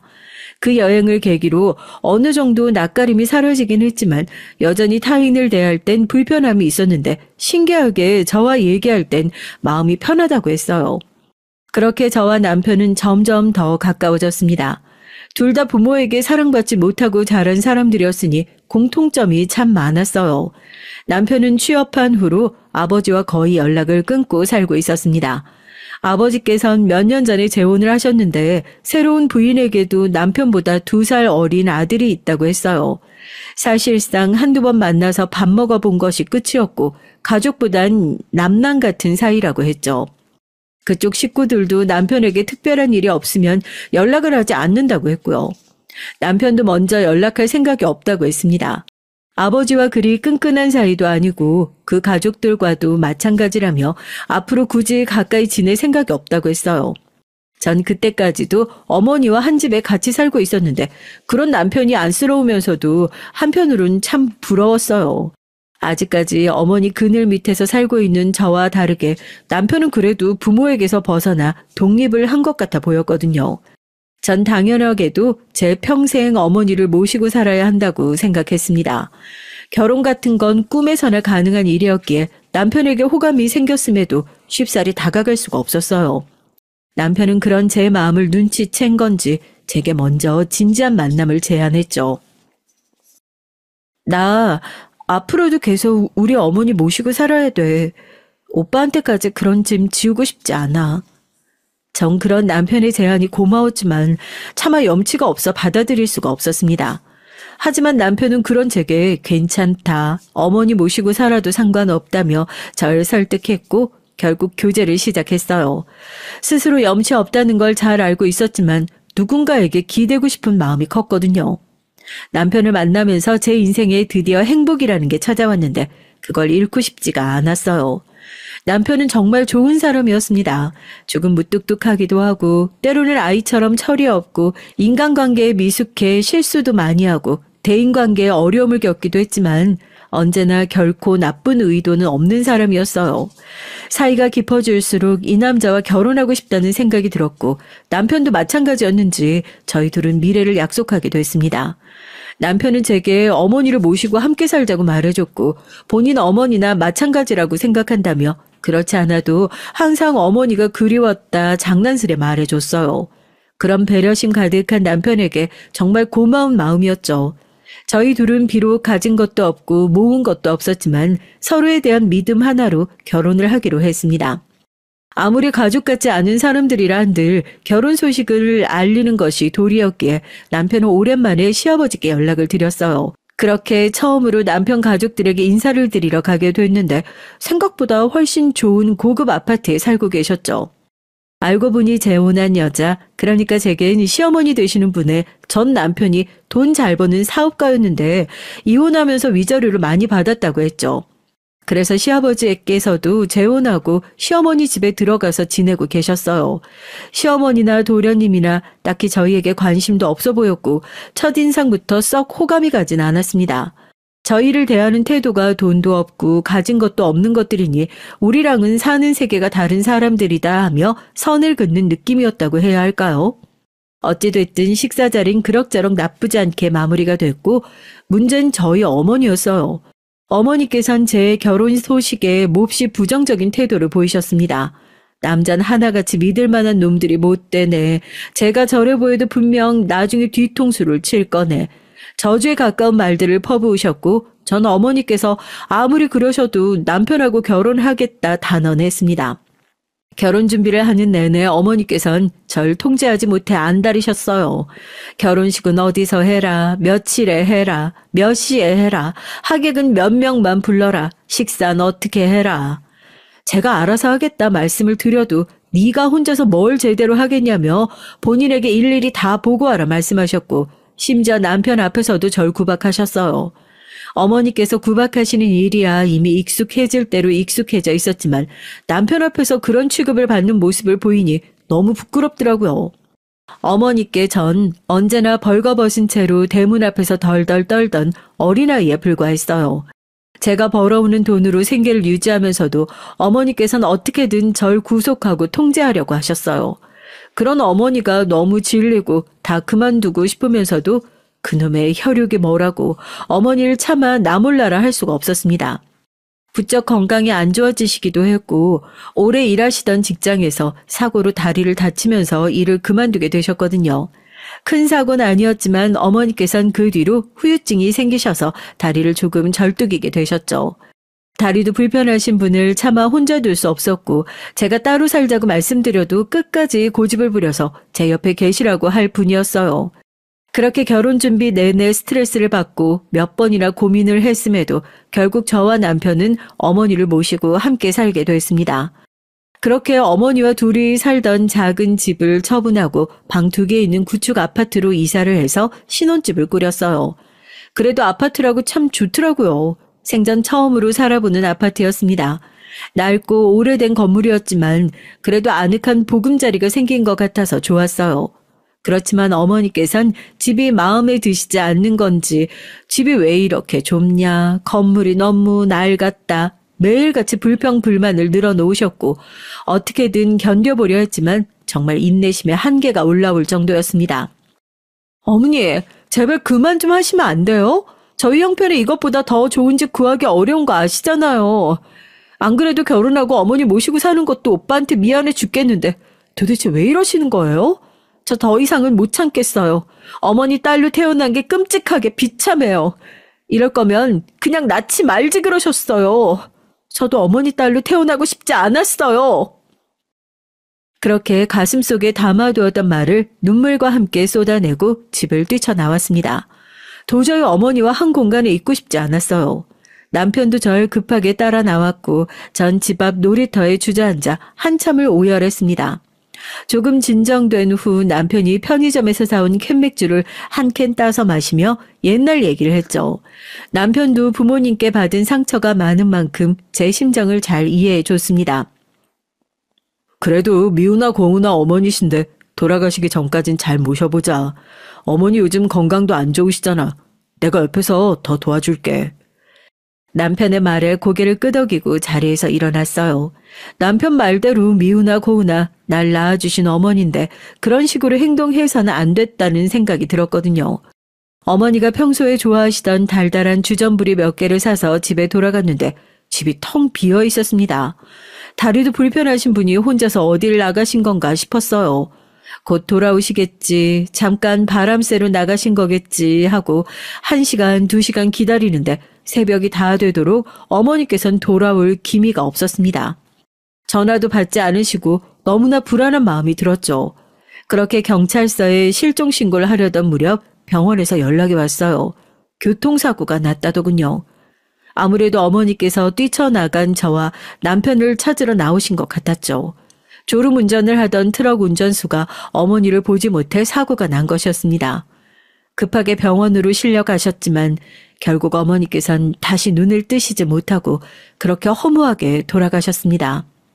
어렸을 적부터 수도 없이 어머니가 돌아가시고 자유의 몸이 되는 상상을 해왔었지만 그런 식으로 갑작스러운 이별이 될 줄은 정말 꿈에도 생각하지 못했어요. 어머니가 돌아가시기 전 마지막으로 드린 말이 지금까지도 가슴에 비수가 되어 남아 있습니다. 너무 죄송하고 한없이 슬픈 마음뿐이에요. 지금 이 글을 쓰는 순간에도 저도 모르게 눈물이 흐릅니다. 그렇지만 다시 과거로 돌아간다고 해도 어머니께 더 잘해드릴 자신은 없어요. 전 정말 최선을 다해 어머니를 모셨다고 자부할 수 있습니다. 그렇지만 어머니께서 저 때문에 돌아가신 것 같다는 생각은 지울 수가 없었죠. 그날 그렇게 어머니와 말다툼을 하지 않았어도 어머니께서 불편한 다리로 거리를 헤매시다가 차에 치일 일은 없으셨을 테니까요. 어머니께서 돌아가시게 된다면 마냥 마음이 후련해질 줄로만 알았는데 지금도 마음의 짐이 아주 무겁게 남아 있습니다. 그렇게 어머니를 보내고 한동안 많이 힘들어했어요. 남편이 그런 제 옆에서 많이 도와줬고 점점 마음의 안정을 찾아가던 차에 아이를 임신하게 됐습니다. 솔직히 좀 겁이 났어요. 내가 좋은 부모가 될 수 있을까? 평생 보고 배운 거라곤 어머니께서 제게 하셨던 행동들밖에 없는데 저도 모르게 아이에게 집착하고 통제하려 들지 않을까 뱃속에 아이를 품고 있으니 어머니 생각이 많이 났습니다. 어머니도 날 이렇게 10달 동안 품고 계셨겠지. 그동안 무슨 생각을 하셨을까? 그래서 전 산모수첩을 쓰기 시작했어요. 매일매일 생각을 기록하고 아이가 태어나면 좋을 엄마가 되어야지 생각하면서요. 저희 아이의 태명은 선물이었습니다. 임신한 사실을 알게 된 날이 제 생일이었거든요. 어머니가 돌아가시고 힘든 시간을 보내던 제게 선물같이 찾아와준 아이라서 선물이라고 부르기로 했어요. 선물인 별 문제 없이 잘 자랐습니다. 입덧이 지독하게 심하긴 했지만 임신 중기가 되자 좀 줄어들긴 했는데 그래도 임신 기간 내내 입맛이 없고 잘 먹질 못했죠. 남들은 임신하면 다들 살이 찐다던데 전 거의 못 먹어서 살이 빠질 정도였습니다. 입에서 신물이 나와 뭐든 너무 먹기 힘들었는데 선물이를 생각하면 억지로 꾸역꾸역 먹었던 기억이 나요. 30주가 접어들 무렵 어느 날 밤 배가 사르르 아프면서 자궁이 수축하는 게 느껴졌습니다. 배 뭉침이 많이 심했고 곧 괜찮아질 줄 알았는데 뭉침이 잦아들질 않아서 결국 퇴근한 남편과 함께 병원을 찾았어요. 병원에선 주수에 비해 수축이 너무 심하다며 수축 억제제를 맞으면서 하루 이틀 경과를 지켜봐야 한다고 했습니다.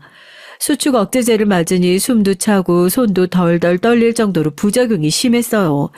그렇지만 그런 와중에 가장 걱정되는 건 선물이었습니다. 내가 뭘 잘못했나, 이러다 설물이가 잘못되기라도 하면 어떡하지? 속이 안 좋아도 밥 좀 제대로 챙겨 먹을 걸. 그동안의 제 행동이 하나하나 전부 다 걱정이 됐거든요. 남편은 그런 제게 제 잘못이 아니라며 위로해줬지만 약을 계속 맞는데도 수축은 줄어들 기미가 보이지 않았고 매일 밤을 눈물로 지새웠어요. 내가 좋은 엄마 자격이 없어서 이렇게 어려움을 겪는 건가 싶었고요. 수축은 계속해서 잦아들지 않았고 결국 하루 이틀 지켜본다던 입원은 일주일이 넘어갔습니다. 이번 내내 제가 할 수 있는 건 누워서 핸드폰을 들여다보는 일밖에 없었어요. 핸드폰을 하루 종일 자궁 수축과 조기 출산에 대해 찾아보고 불안한 마음으로 지내다가도 엄마가 불안하면 아기도 불안할 거다. 선물이 생각해서 애써 긍정적으로 생각하려 노력하기도 하고 그러면서 어머니 생각이 참 많이 났죠. 어머니께서도 절 뱃속에 품으셨을 때 참 고생을 많이 하셨었다고 했거든요.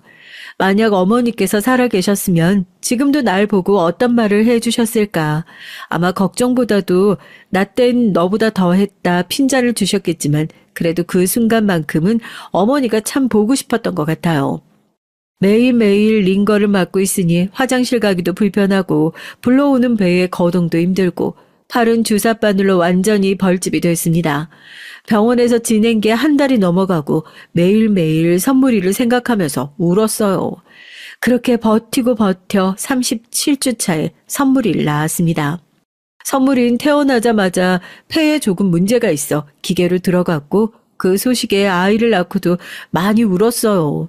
제가 못난 엄마라 선물이가 아픈 것처럼 느껴졌으니까요.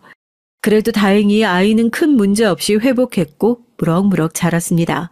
그렇지만 아이가 두 돌이 되어갈 무렵 조금씩 이상한 증세가 보이기 시작했어요.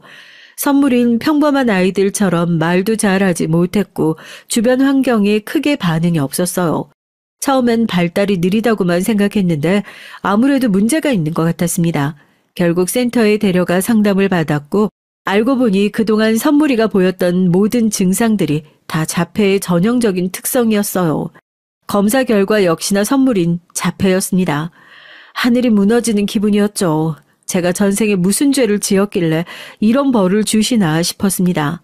아이가 세 돌이 될 때까지 제대로 할 줄 아는 말이라곤 엄마 배고파, 내 거야. 아주 간단한 것들 뿐이었고 기본적인 의사소통조차 되질 않았어요. 바로 옆에서 아이를 불러도 아무런 대답도 없고 밤엔 잠에 들지 않고 아무 이유 없이 벽에 머리를 박고 굴러다니고 정말 너무 힘들었습니다. 아이의 자폐 증상이 더 심해지자 다니던 유치원에선 더 이상 선물이를 돌봐주기가 힘들다고 말했고 결국 전 육아휴직을 했어요. 하루 종일 말도 안 통하는 아이를 데리고 안간힘을 쓰자니 정말 매일매일이 지옥 같았습니다. 내 속으로 낳은 애지만 가끔은 정말 너무 미웠어요. 너무 힘드니까 남편한테도 화를 많이 냈고 그런 일이 반복되니 남편도 점점 지쳐갔습니다. 우리들은 정말 자주 싸우게 됐고 서로에게 네 탓이니 내 탓이니 하며 언성을 높였어요. 사실 그 누구의 잘못도 아니었지만 너무나 막막한 현실에 부딪히니 그렇게 될 수밖에 없더라고요. 시댁 식구들도 아이가 자폐라는 소식에 다들 제 탓부터 했습니다. 뱃속에 있을 때 검사 같은 거 안 해봤느냐. 아기가 어렸을 때 잘못 돌봐서 그런 거 아니냐. 애초부터 유전자에 문제가 있던 거 아니냐느니. 그런 거 아니다. 누구의 잘못도 아니다. 아무리 말해도 어떻게든 저와 남편에게 잘못이 있다고 몰아가며 저희 부부를 비난했어요. 그즘 도련님의 결혼식이 있었는데 시댁 식구들은 결혼식에 선물이를 데려오지 말라고 했습니다. 처음 그 얘기를 듣고 너무 화가 났어요.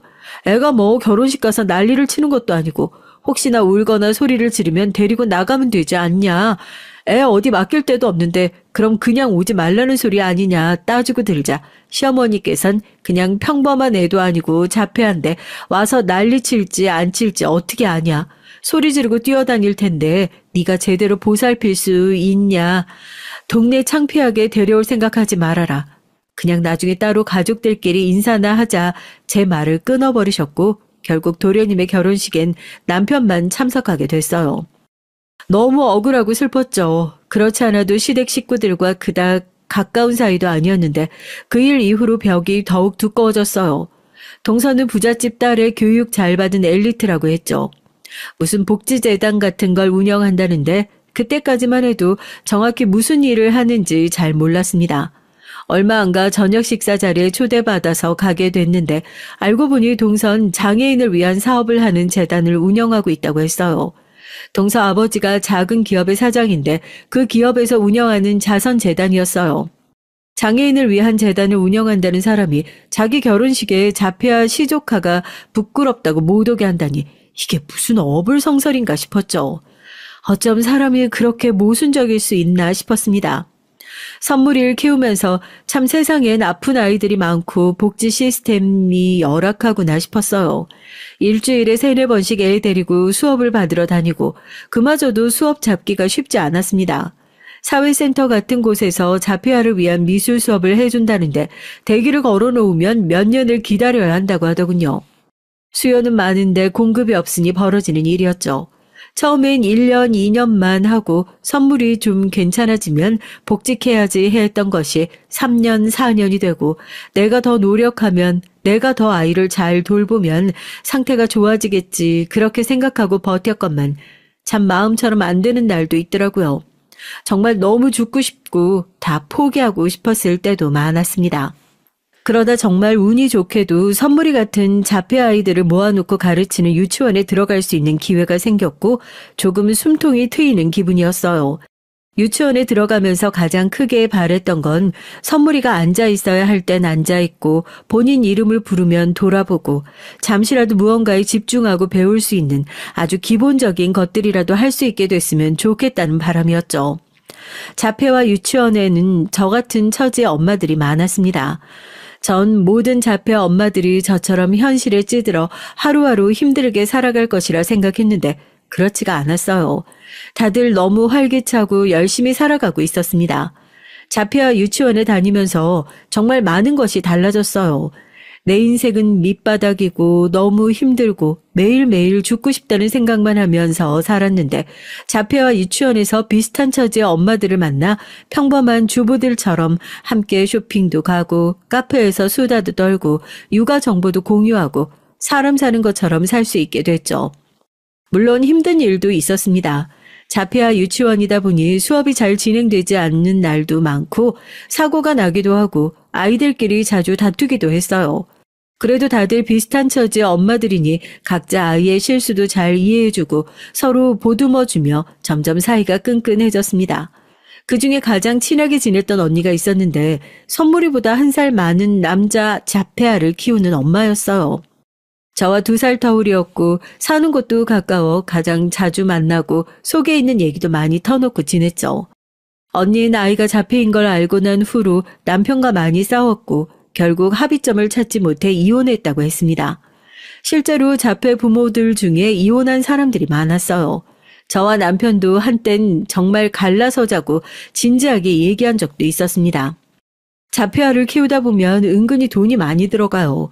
각종 프로그램도 프로그램이고 자폐아 유치원도 보통 유치원보다 원비를 훨씬 비싸게 받아요.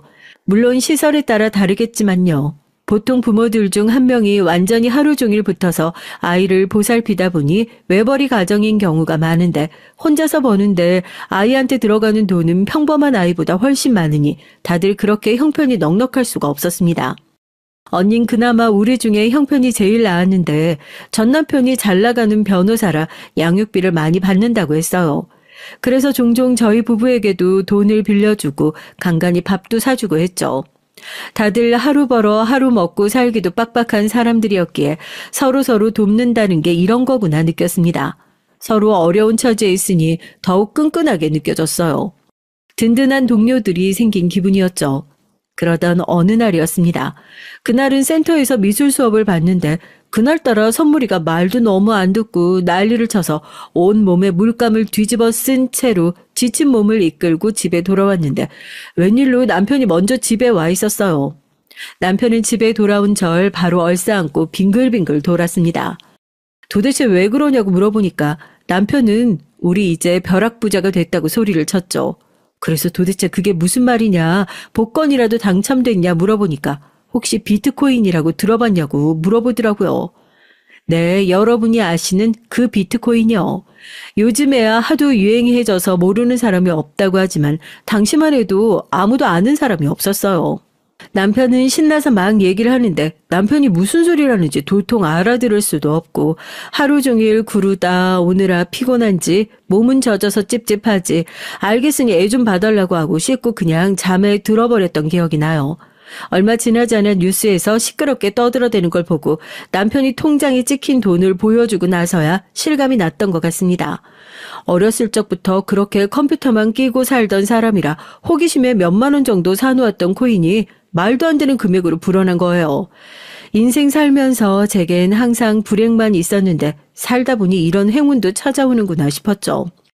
남편은 그동안 고생 정말 많았다며 우리 이제 좀 더 편하게 살자. 선물이 좋은 가정교사도 붙여주고 더 좋은 치료도 받고 당신도 이제 하루 종일 선물이 따라다니면서 스트레스 받지 말고 좀 쉬자고 했고 하늘이 제게 내려주는 두 번째 선물 같았습니다.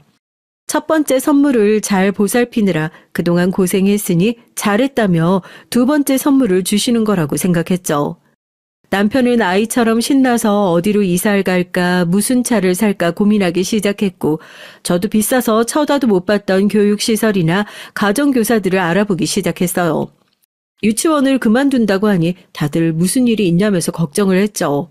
솔직히 얘기해봤자 좋을 일 없을 것 같아 유치원 사람들에겐 그냥 멀리 이사가게 됐다고 둘러댔습니다.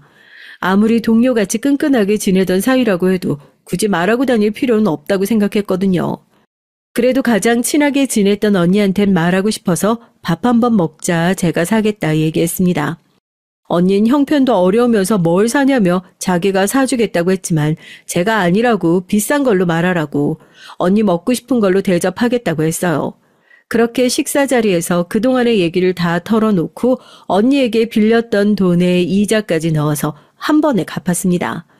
그동안 신세 너무 많이 졌다. 다른 사람들은 몰라도 언니한텐 얘기해야 될 것 같아서 말한 건데 다른 사람들에겐 말하지 않았으면 좋겠다고 부탁하니 언니 표정이 묘하더라고요. 한 일주일쯤 뒤에 유치원에 마지막으로 받을 서류가 있어서 오랜만에 들렀는데 엄마들이 전부 저를 보고 수근수근대고 있더라고요. 무슨 일인가 싶었는데 서류를 건네주던 유치원 교사가 제게 어머니 더 좋은 곳으로 옮기신다면서요? 개인 교사도 붙이시고 좋으시겠어요. 이제 선물이 앞으로 더 좋아질 일만 남았네요. 하고 얘기를 꺼내는 겁니다. 너무 놀라서 어떻게 아셨냐고 물어보니까 소문이 쫙 났다며 그 언니가 동네방네 제 얘기를 떠벌리고 다녔다고 했어요. 너무나 충격적인 얘기에 바로 언니에게 전화를 걸어서 내가 비밀로 해달라 부탁하지 않았냐. 어떻게 이럴 수가 있냐. 왜 그랬냐 따지고 들었고 언니는 아주 냉랭한 목소리로 답했습니다. 너야말로 어떻게 그럴 수가 있어? 우리 그동안 동료처럼 끈끈한 사이 아니었어? 돈 좀 생겼다고 그렇게 바로 애 데리고 나가는 게 맞아? 넌 남은 애들이 불쌍하지도 않니? 돈이 생기면 다니던 유치원에 투자를 해주거나 가족처럼 지내던 애들을 위해 써줄 생각을 해야지. 네 아들만 좋은 시설에서 좋은 교육 받으면 다야? 난 지금까지 우리가 그 정도 사이라고 생각 안 했어. 돈 좀 많아졌다고 그렇게 홀랑 도망가는 사람 친구도 아니라고 생각해. 그러니까 앞으로 연락할 필요 없어. 여기 다른 엄마들도 다 나랑 똑같이 생각하니까 너 혼자 잘 먹고 잘 살아. 말문이 턱하고 뭐라고 설명할 수 없는 기분이었어요. 그렇게 한마디 제대로 답조차 못하고 전화를 끊었는데 집에 돌아오는 내내 마음이 너무나 복잡했습니다. 내가 정말 이기적인 건가? 언니 말처럼 끈끈한 동료처럼 지내던 사람들이었는데 한편으론 죄책감이 느껴지기도 하고 한편으론 내가 그렇게 큰 잘못을 했나? 사람이라면 다들 나처럼 행동하지 않을까? 그동안 그렇게 고생하면서 살았는데 혼자서 이 정도 행복도 맛보지 못하는 건가? 억울한 마음도 크고 한참을 고민하다 결국 남편과 상의해서 선물이가 다니던 유치원에 기부를 하기로 했어요. 꼭 그럴 필요도 없었지만 그렇게라도 해야 제 마음이 조금이나마 편해질 것 같았죠. 그런 일을 한번 겪고 나니까 주변 사람들에게 더더욱 부자가 됐다는 사실을 알려서는 안 되겠다는 생각이 들었고 당연히 시댁 식구들에게도 입도 뻥끗하지 않았죠. 저희 가족은 옛날이라면 꿈도 못 꿔봤을 고급 아파트로 이사를 했고 억소리 나는 차도 2대나 샀습니다. 남편을 아이처럼 신나하면서 저와 선물이를 태우고 드라이브를 했어요. 그렇게 순수하게 기뻐하는 남편의 모습은 연애할 때 이후로 처음 본 것 같아요. 남편은 새 차에 신나했지만 전 그래도 제가 항상 타고 다니던 작고 낡은 마티즈가 좋았습니다. 선물이 자폐 진단받고 회사 그만두고 애 데리고 이곳저곳 다닐 곳이 많이 생겨서 그때 면허 따고 처음으로 산 차였거든요. 많이 낡긴 했지만 그만큼 정말 항상 붙어 다녔고 정이 많이 든 차여서 전 딱히 차에 대한 욕심도 없었고 화려한 차 끌고 다녀봤자 사람들 이목만 끌 것 같아 남편이 차를 바꿔주겠다고 했지만 거절했어요. 돈이 다가 아니라지만 돈이 있으니까 참 좋긴 했어요. 1대1로 교육해주는 전문 학교도 보낼 수 있었고 몇 년을 대기해서 들어갔던 미술 수업도 돈만 내면 언제든 바로 받을 수가 있었습니다. 제가 피땀 흘려 24시간 붙어 다니며 선물이를 보살필 때보다 전문가들 손에서 훨씬 안정적이고 좋아 보이니까 조금 씁쓸하긴 했어요. 그렇지만 그만큼 저에게도 자유시간이 생겼고 정말 오랜만에 숨 쉴 틈이 생겼습니다. 여유가 생기니 남편과 사이도 더 좋아졌고 셋이서 여행도 가고 신혼으로 돌아간 것 같았죠. 제가 하루 종일 붙어서 애를 보지 않으니 애한테도 더 관대해지고 세상이 참 아름답게만 보였어요. 시간이 조금 지나자 남편은 시댁 식구들에게 모든 것을 말하고 싶은 눈치였지만 전 조금 더 지켜보자며 남편을 설득했습니다. 그러던 와중에 시아버지의 생신날이 됐고 오랜만에 고급 식당에서 다 함께 저녁 식사를 하게 됐어요. 썩 내키진 않았지만 거절할 명목도 없었기에 그래도 선물을 사들고 갔죠. 남편은 이번 기회에 전부 얘기하자며 롤스로이스를 타고 가 자랑하고 싶어하는 눈치였어요. 남잔 다 커도 영원히 애라더니 참 저렇게 철이 없구나 싶었죠. 오빠 마음은 알겠는데 일단 오늘은 내 차 끌고 가자 설득했고 결국 마티즈를 타고 고급 한정식 집으로 향했습니다. 식당에 먼저 도착해서 동서 부부를 기다리고 있었는데 갑자기 동서에게서 전화가 왔어요. 주차장으로 좀 나와보라는 말에 무슨 일인가 싶어서 나갔더니 동서가 주차를 하다가 옆에 세워져 있던 제 마티즈를 박은 것이었습니다. 아니, 이 고급 식당에 격떨어지게 웬 마티즈가 서 있나 했더니 형님네 차였어요? 참나. 이런 똥차를 왜 끌고 나와서 세워둬요? 진짜 쪽팔리게. 아니, 고급 식당 주차장엔 고급차만 있으란 법 있어? 내가 주차를 이상하게 한 것도 아니고 왜 멀쩡히 세워둔 차 동서가 박아놓고 적반하장이야? 말싸움을 하던 와중 선물이가 동서차가 신기했는지 차 앞으로 다가갔죠. 동서는 구형 벤츠를 몰고 다녔는데 앞에 달린 장식이 신기했던 모양이에요. 선물이가 동서차에 손을 대는 순간 동서가 질색을 하면서 선물이의 손을 쳐냈습니다. 이 글을 쓰는 지금도 다시 생각하니까 정말 몸이 떨릴 정도로 화가 나네요. 마치 더러운 것이라도 닿았다는 양 난리 부르스를 떨면서 소리를 지르는데 너무 황당했죠. 재수없게 어딜 만지냐며 아무리 장애인이라도 교육을 잘 시켰어야지. 하여간 이래서 장애인들이 싫다고 질색에 팔색을 하는데 너무 화가 나더라고요. 동서, 말 조심해. 그것 좀 만졌다고 그게 그렇게 큰 문제야? 내가 뭘요? 틀린 말 한 것도 아니잖아요. 계좌나 보내요. 수리비 줄 테니까. 똥차니까 한 50이면 충분하죠? 돈 같은 거 필요 없으니까 선물이한테 제대로 사과해. 내가 왜요? 돈 준다니까. 그렇게 실랑이가 벌어졌고 결국 식사도 제대로 못하고 자리가 마무리됐어요. 집에 돌아오는 길 내내 기분이 너무 안 좋더라고요. 잠도 안 오고 너무 화가 나고 억울해서 도저히 이대로는 안 되겠다 싶었습니다. 다음날 블랙박스에 찍힌 영상을 USB에 백업해서 동서가 일한다는 복지재단을 찾아갔어요. 이번엔 마티즈가 아닌 롤스로이스를 타고요. 주차장을 보니 어제 그 벤츠가 떡하니 서 있길래 시원하게 박아버리고 동서에게 전화를 했죠. 동서는 설마 돈 더 달라는 전화한 거냐고 전화를 받자마자 속 긁는 소리를 하더라고요. 돈은 필요 없고 주차장에 나와보라고 하니 무슨 일이 나며 불이 나게 뛰어나왔죠. 아니 형님, 이게 뭔 일이에요? 동서가 하도 똥차가 뭐라고 해서 차 하나 새로 뽑았어. 아직 차가 익숙하지 않아서 그런가 동서차 박아버렸네? 그러게 왜 이런 싸구려 차를 이렇게 떡하니 세워뒀어? 이거 수리비 얼마지? 싸구려니까 한 1,000만 원이면 되나? 형님, 미쳤어요? 그거 형님 차 맞아요? 그 차가 얼마짜린데 그런 차를 형님 같은 사람이. 말 조심해. 돈 가졌다고 다 너처럼 어떻게든 티내면서 사는 거 아니야.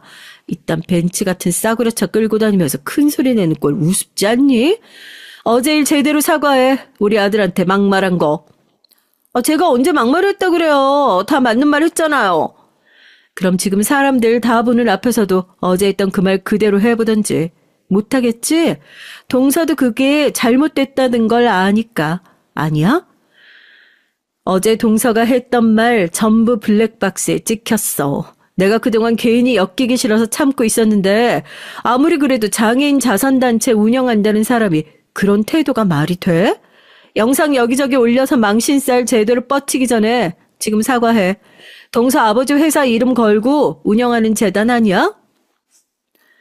결국 동선 제 말에 한참을 망설이다 고개를 푹 숙이고 죄송하다고 사과를 했고 선물이에게도 제대로 사과하게 만들었어요. 물론 선물인 해맑게 웃으며 제대로 상황을 이해하지 못하는 것 같았지만 상관없었습니다. 제 속이 너무나 뻥 뚫리는 기분이었으니까요. 그렇게 속 시원한 마음으로 집에 돌아오니 동서가 시부모님께 얘기를 전한 건지 어떻게 된 일이냐 전화기에 불이 나게 연락이 왔어요. 더 이상은 숨길 수도 없었기에 남편한테 그냥 사실대로 다 말하라고 했죠.